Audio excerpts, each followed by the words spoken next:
na sisi kama KUPPET tuna msimamo mmoja kwamba ikiwa walimu ambao wanafanya kama interns mwaka huu hawatapewa confirmation mwaka ujao, sayansi, masomo ya sayansi katika shule za upili za awali yatasimama. Tumewaambia kwamba hakuna kurudi shuleni hadi serikali imewaconfirm. Si vizuri tume ya kuajiri walimu iajiri walimu wa sayansi kama watu wa vibarua.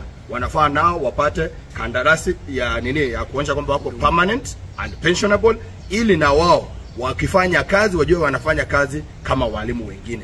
Kwa saa hii kandarasi ambao walipewa ya mwaka mmoja ni kudunisha hadhi ya mwalimu, kudunisha hadhi ya walimu wa sayansi, na kuonyesha kwamba serikali haijatilia maanani kuhakikisha kwamba STEM na masomo ya sayansi yanatiliwa mkazo, kwa sababu nchi hii haiwezi endelea bila sayansi kupewa nafasi yake katika jamii. Kwa hivyo sisi kama walimu wa shule za upili, the senior school na wale wa junior school, tumeungana pamoja kuambia serikali kwamba ni confirmation. Asante. Thank you so much.